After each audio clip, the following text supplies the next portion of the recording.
business when you do it like this. You really get a great feel for the business that you wouldn't get if you just looked at a Bloomberg or Yahoo Finance, which would give you the shortcut. And you can't really use those shortcuts for other reasons, so we'll talk about that.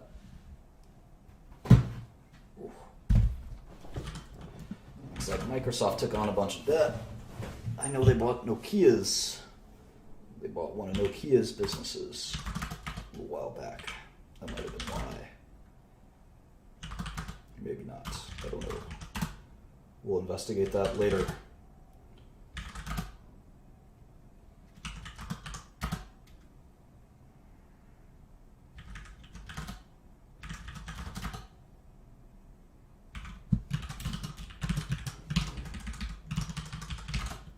All right, the balance sheet balances well. Now, interesting thing about the cash flow statement. Cash flow statement, most companies report it, unlike the income statement, they report it on an accrual basis. I'll show you what that means. So let's go to the cash flow statement. Typically we do our model net income and reported net income. So we're going to go up to model net income, which is $4 billion in this case. On the cash flow statement, it will tell us what they thought the net income was. In this case, it's exactly the same. It's $46.20. Now we're going to do all the so-called add-backs. So-called add-backs that we went over last time that kind of transform net income to another number. In this case, they actually got $8 billion, almost double, $8.6 billion in cash generated from operations. Crazy, huh? Even though they reported net income on the income statement of $4.6 billion. One of the things to know about cash flow statements is that they reflect the reality that business operations are smoothed out when you look at the net income line. The cash flow statement teaches you the good, the bad, and the ugly. Sometimes it teaches you too much about how the cash moves on an annual basis. And there's some quarters in a business where you collect more cash. There's some quarters where you extend more cash. And that's a really important kind of concept. All right. So D&A is normally the biggest adjustment. Another one is stock-based compensation. And then you can see here that they have this big swing in accounts receivable. They collected $6 billion of accounts receivable. That seems very unusual to me.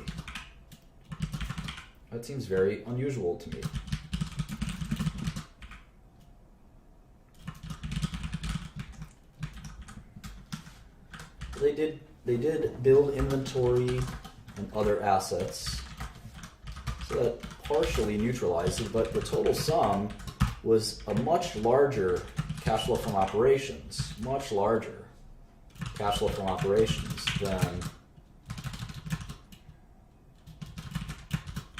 than their net income. Now again, this I'm going to show you my method for sort of smoothing that out and understanding, without looking at the income statement, understanding kind of real cash changes to a business. And I'll show you what I mean by this whole 6-month accrual thing. And this will be, if you're anything like me, this will be the bane of your existence for building models. All of this is very easy, only except with the sole exception of this part. Now, thank God Microsoft does this. They give you both lines. Most companies only give you the 6 months ended, so you actually have to sit there and subtract it out yourself. So thank God Microsoft is kind to us and lets us see the cash flow statement on a quarterly basis. Not every company does that. And I have to say, I really appreciate you guys watching. This is one of my favorite things to do. You give me a good reason to do it. I've been on a little bit of a break from work, and this is a ton of fun for me. So now you can see cash flow is greater than net income 2 quarters in a row. 2 quarters in a row. And why is this important? Well, the average net income for these 2 quarters is $4.8 billion. The average net income for these 2 quarters, for average free cash or cash flow from operations for these 2 quarters, is $7 billion. That's a big difference. Once again, it's $4.8 billion average net income for 2 quarters, half a year, and here it's $7 billion. Well, if you told me you were going to make $28 billion in years, $7 billion times 4, that's one number. If you told me it was 4.8 billion a year, that's a totally different number. And look at the valuation differences. The payback period, or the earnings multiple, is 12 times for one of them, and it's 17 times for another. I mean, if you told me I'd get my money back in 12 years for 17 years, I definitely would rather get it back in 12 years. And that's what Microsoft provides for you if you believe this number instead of this number. And which one's the true number? Well, that's the point of finance, is we're trying to find a good forecast. And this is the past. The past and the future aren't necessarily the same. So we have more work to do. We have a lot more work to do. Let's keep doing it. Microsoft's actually got a very good investor relations website, by the way. So let's see, here's 8K. Can't believe Microsoft tried to get into phones. It's pretty embarrassing. I think it was Steve Ballmer's fault. All right, here's the Q4, which their Q4 ends in, is the June quarter, so it ends in June, July, August, last day of August. Does that make sense? No. It ends in June, June 30th. So it's April, May, and June. That's their Q4. Pretty funky. All right, so let's do the math here. And you can see how easy it is when you have it side by side, and how easy it is.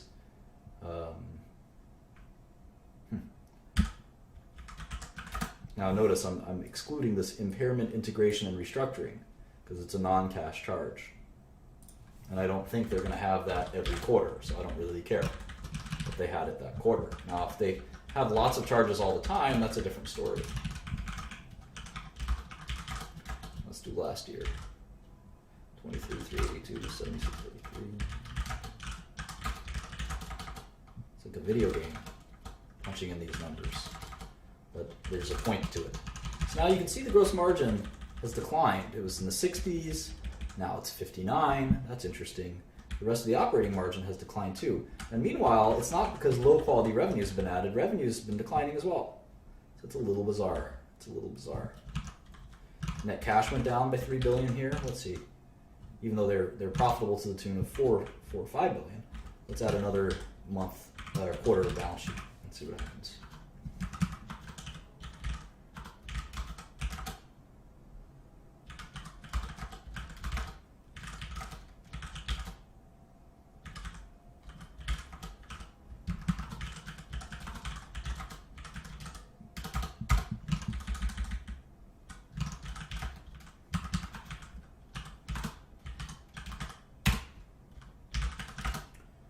See, the debt has gone up by about 10 billion.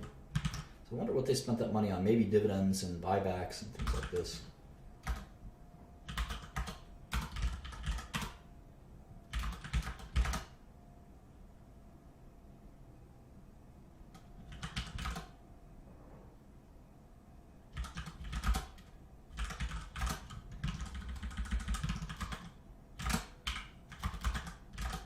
All right, that balance sheet balances quite well.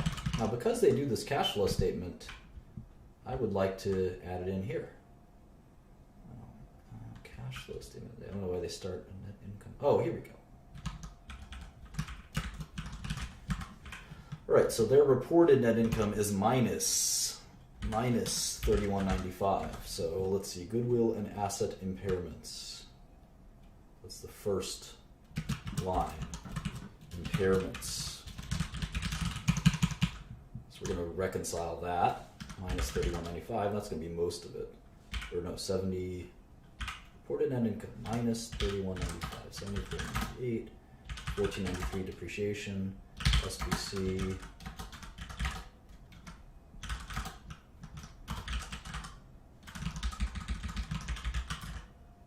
Okay, and you can see here they extended a lot of credit to their customers.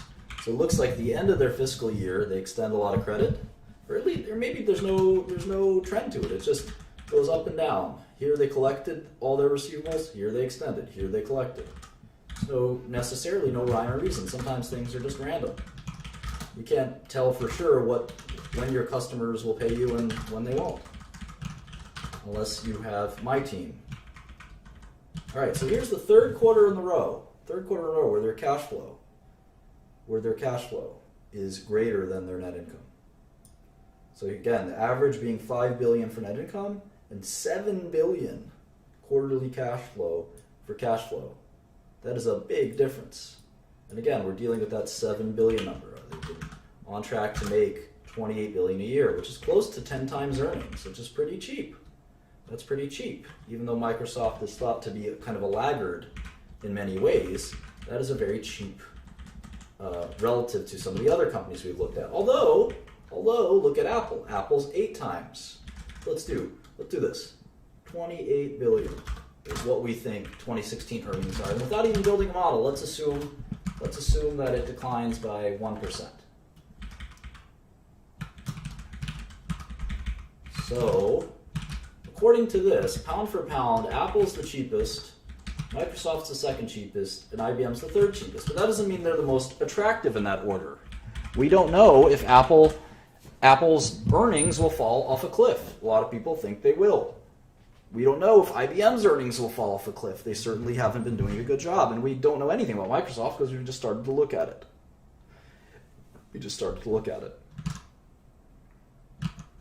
So let's keep doing that. We've got 3 quarters in our books. Let's do the last one.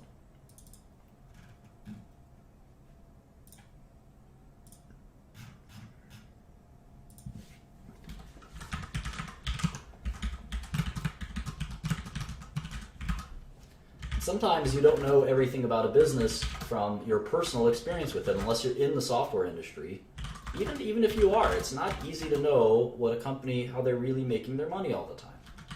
So I would throw away any thoughts you have about Microsoft when you do this. You have to be completely objective. And that's hard for a lot of people. They say, ew, Microsoft. No, you can't think that way. It's not a beauty contest. It's about bargains. You're trying to get the best bargain, not the best company. If you wanted the best company, you have to pay the highest price, and that may not be a bargain. You may be overpaying. You still may be getting a bargain. It's not really clear. But, it's not about a beauty contest. We're not movie critics. We're bargain hunters. And that's one of the...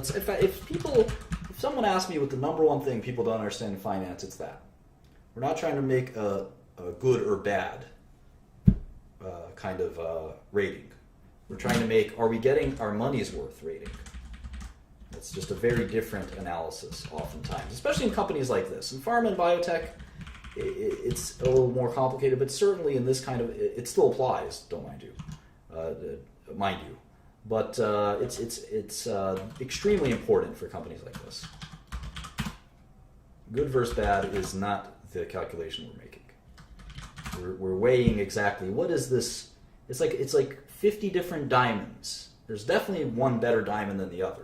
But we're trying to figure out which diamond is the best bargain we can buy for the cheapest price.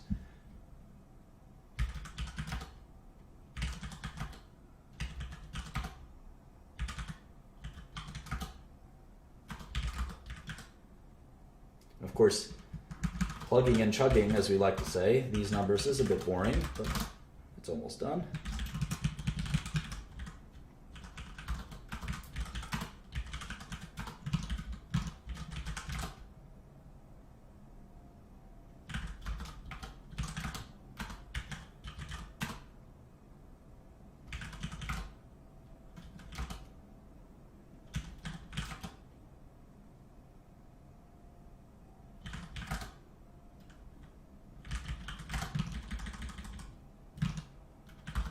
All right. Now the last part of the cash flow statement. The model said 5 billion. They said it's a little less. They said 5.2. They say 5 exactly. No impairments this quarter. The DNA, all this stuff looks pretty normal. Not a lot of swings. I will say their accounts receivable swing more than I've ever seen any other company swing. I wonder why that is. There we go. And here, look at this. Massively larger cash flow from operations. Massively larger. Massively larger. How about CapEx? Haven't been watching CapEx. Let's take a look at CapEx. I don't think cash flow from financing is that important, but let's look at CapEx. CapEx is additions to property and equipment in this case, $1391. So free cash flow, we have to subtract out these two, right?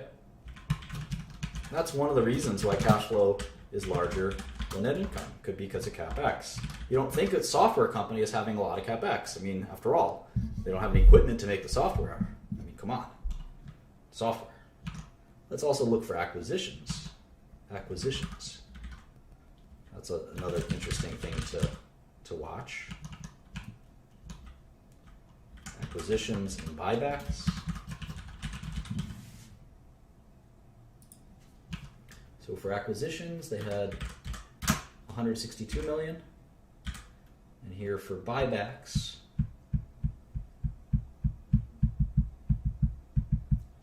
they had negative 536, another 5 million. You kind of trace where all their cash went. It's very important. Let's go back to the other cash flow statement just to see what their CapEx was. Well, we got their buybacks. Let's look at that.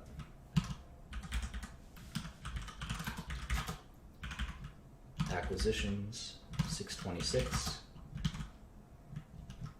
How about CapEx? 1781. All right, so now it's starting to look a little closer. Even though this quarter was still 3 billion more than this quarter was actually below. Free cash flow is below net income.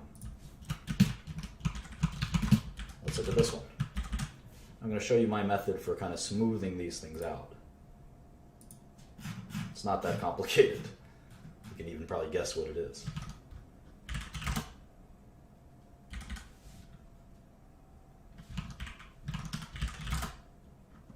Oops. See, Microsoft hasn't really been acquiring a lot of things. Where's buybacks? Common stock.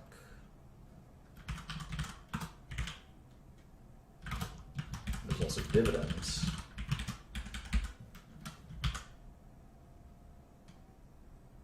I'll make sure I didn't miss dividends some other quarter, but YOLO.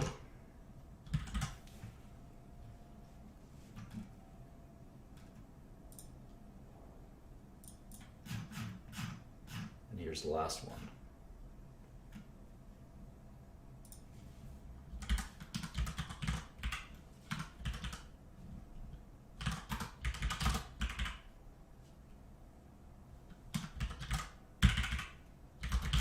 Okay, so here's the free cash flow. What I'd like to do is sum it on a trailing basis. That's my advanced method here. It's 12-month free cash flow. And if I do that with 12-month net income,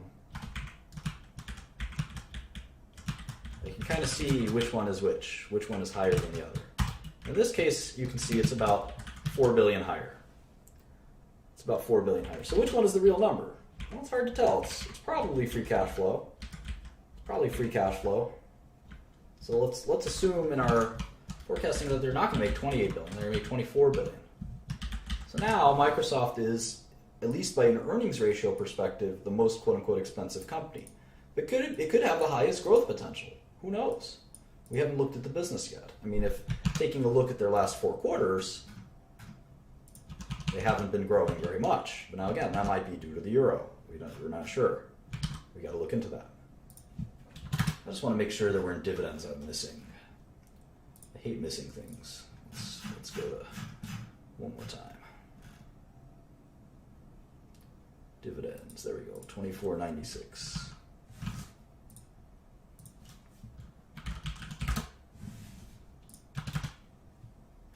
One more.